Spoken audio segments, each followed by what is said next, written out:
All right, guys, let's add to our notebook. So using our new divider about reasoning and logic, let's open up and we're going to add to this.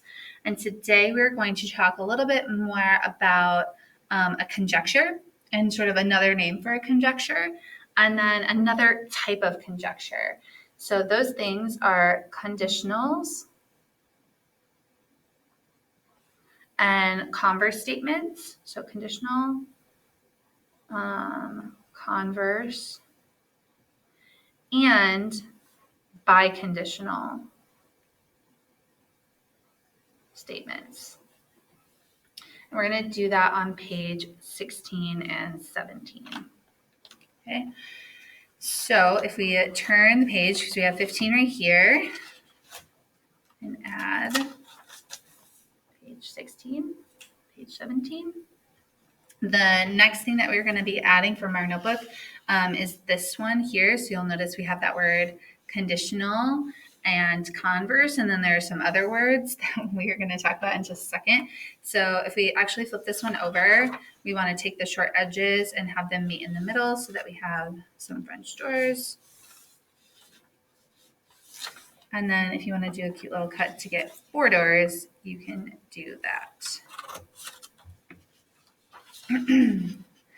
Now, again, this is really based in the building blocks of math, where we were like way back in the day trying to make all of math very universal so that everybody could understand it. And so we wanted to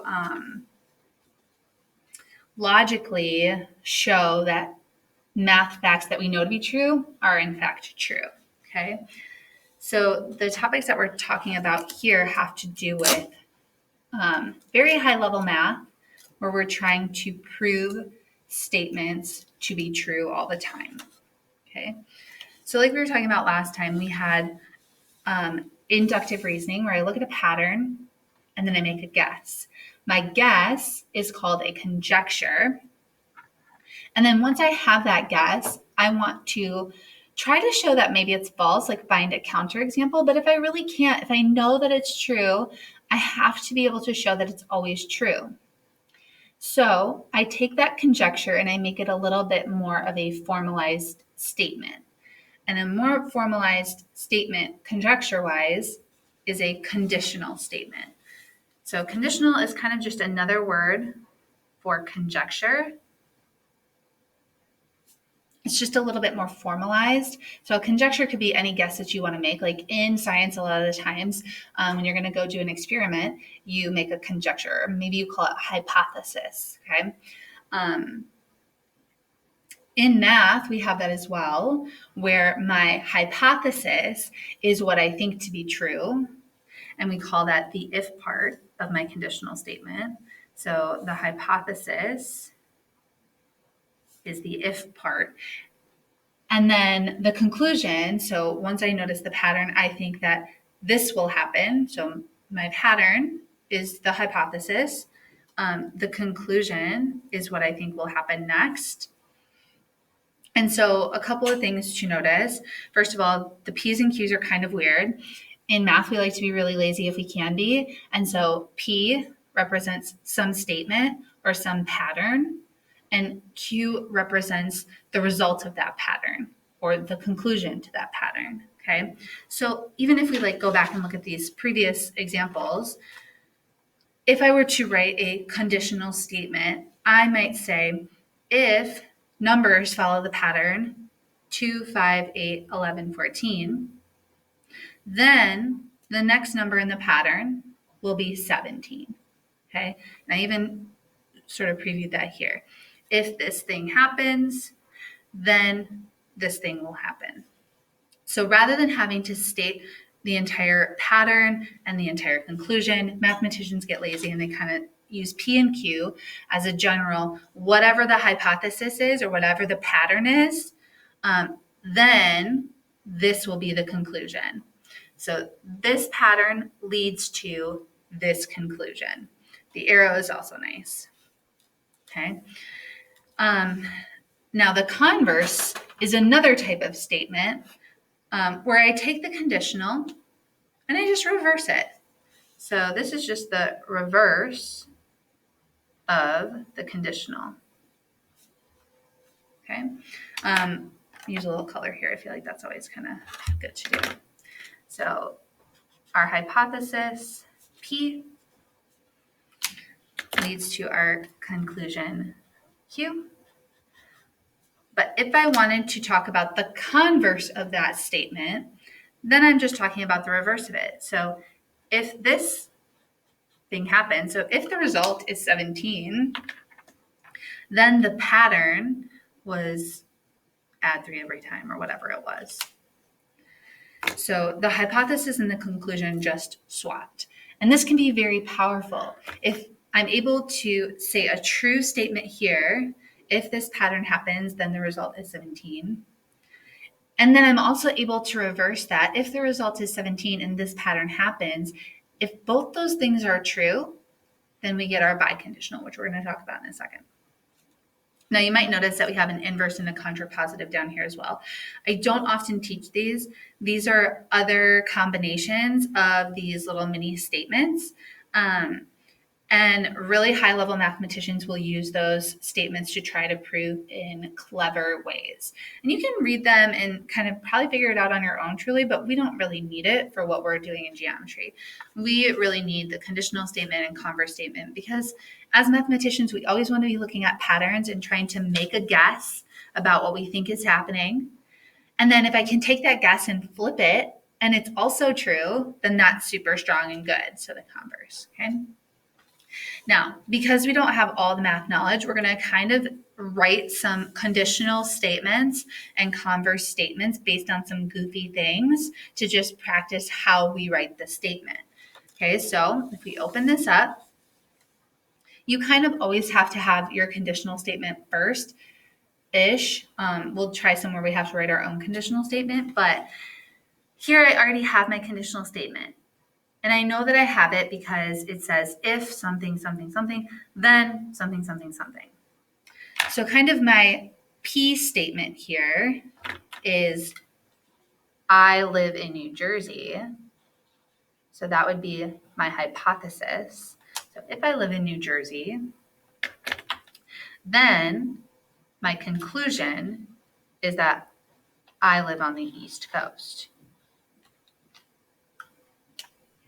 And then you might want to think about if that's true or false, because if I can find a counterexample that's really good, then I don't have to prove that it's always true.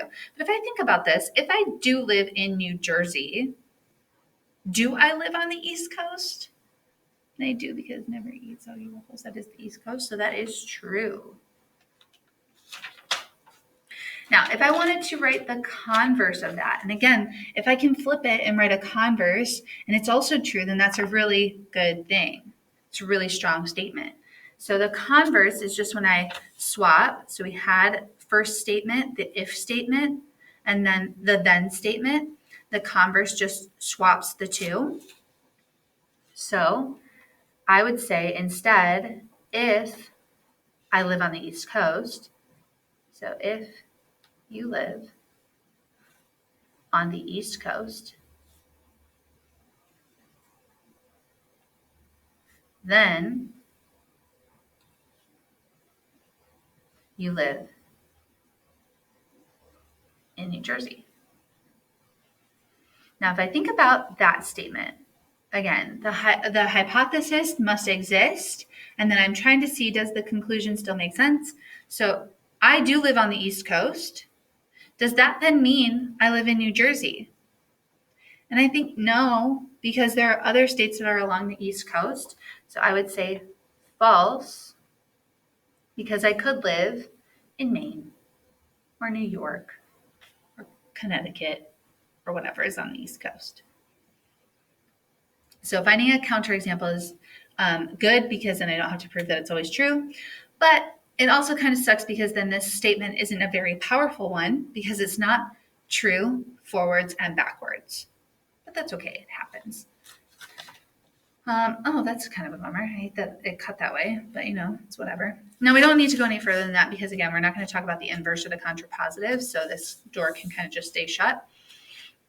So if we try again, if a polygon is a rectangle, then it is a square. So the hypothesis of this is that I am a polygon, specifically a rectangle. So I'm a rectangular polygon. That is who I am. Then the conclusion is I will be a square.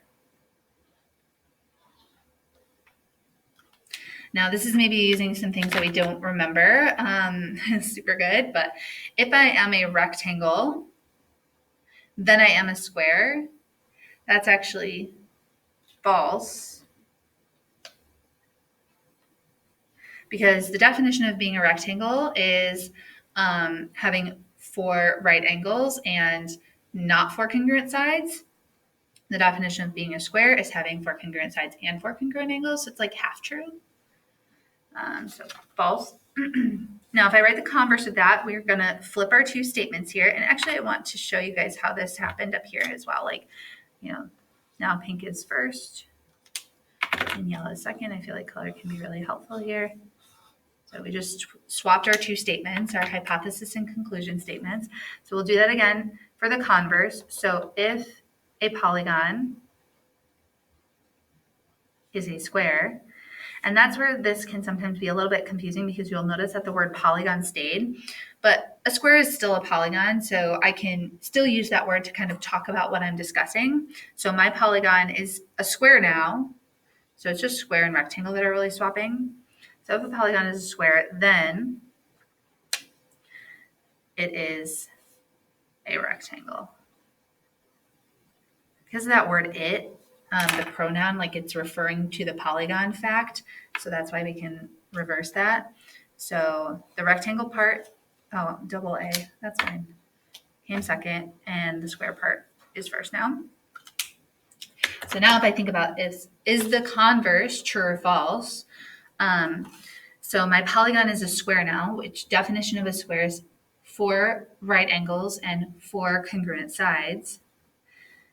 Then it is a rectangle. That's actually true, which I know you're not going to love, I'm going to say, but if you are a square, then you are a rectangle because the definition of a square is congruent sides and congruent angles. A rectangle has that quality. It has congruent angles, even though it doesn't have congruent sides, which don't worry about it too much. When we talk about quadrilaterals, I think it'll make more sense. But that is true. So again, not a super strong statement here because it's not true forwards and backwards. Alrighty, another one. If 2 angles have a sum of 180 degrees, then they are supplementary. So if 2 angles sum to 180, then they are supplementary. That's true. I can't think of a counter example of that. Or I could have 2 angles summing 180 and they're not supplementary because that's kind of the definition of being supplementary. So if we flip that and reverse it and write the converse statement, I would say if we have that pronoun again, so if they are complementary, well, we want to know what the they is talking about, and the they is talking about the 2 angles. So if 2 angles are supplementary, I'm going to use a little abbreviation here, then they, because again, it's referring to the angles, are then they, let's just say, sum to 180. Okay, so again, we swapped that out. So the summing 180 is now second, and the supplementary is first. So if 2 angles are supplementary, then they sum to 180. And I can't think of any 2 angles that are, like, if they are by definition supplementary, then that means they sum to 180. So that's also true.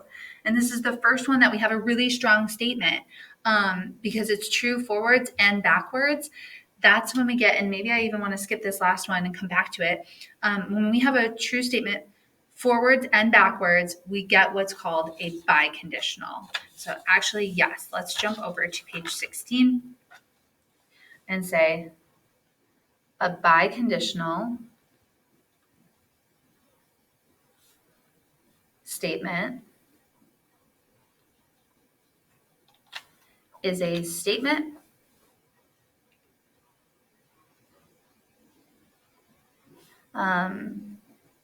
where the conditional and converse are both true. So if the conditional and converse are both true, then I can write what's called a biconditional statement. And my biconditional statement is actually written a little bit differently as well. We need to write it with our P and our Q. So like our first and our second statement, but I'm not going to use if this statement, then this statement. In fact, I need to write a biconditional statement as P, if and only if and only if Q. Now, a shortcut way to do that, so we're using this if and only if in the middle of our two statements. So again, like down here, sum of 180 and supplementary would be those two statements. So I might say something like, two angles have a sum of 180 if and only if they are supplementary. Or I could say it because it can go either way. Two angles are supplementary if and only if they have a sum of 180. Now, if you don't want to write it out like super if and only if like, there are kind of two shortcuts. So you can do the arrow shortcut like I was doing over here, but because it goes both ways, your arrow goes both ways. So that's kind of fun. Or the fancy math way that I learned in college was PIFF, if and only if Q. So you could use IFF if you wanted to. That's kind of fancy and fun. So the example that we just had from that third one down with the supplementary and sum of 180 thing would be, I could say two angles sum to 180 if and only if, oh my gosh, I did it again. If and only if, it's because I'm used to the IFF, they are supplementary.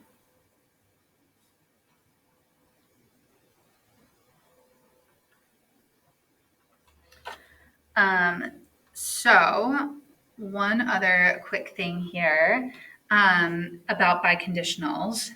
When I do have a biconditional, because it goes both ways, what I truly have is a definition. So a biconditional is really just the definition of something. And so if something is asking you the question, is it a good definition or not? Or which is a good definition? You're really asking the question, is it biconditional or not?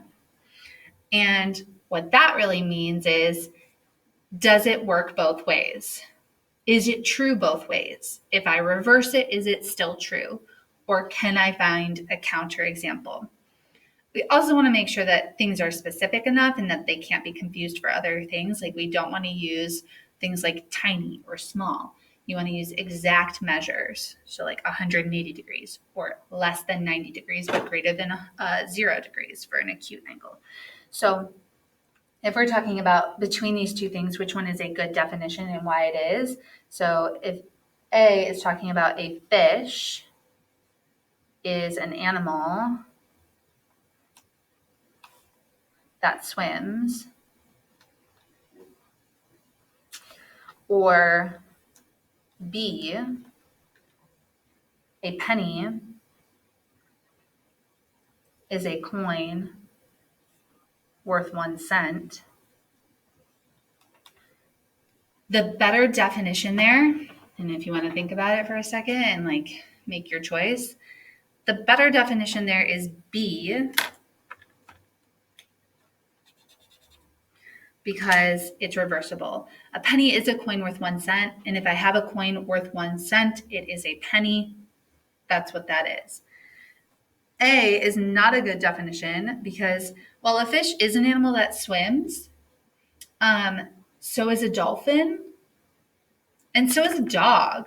So it's like not reversible. If I think about an animal that swims always being a fish, that's not true. I can find a counterexample. A dog swims.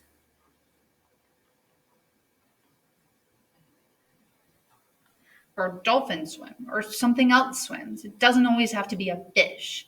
So because I can find a counterexample and it's not reversible, like if I swap the order of the sentence, an animal that swims is a fish, that's not always true. Could be a dog, not a good definition. So I know this is kind of a lot and it's kind of funky because it's not very mathy, but do your best, guys, and don't worry about it too much.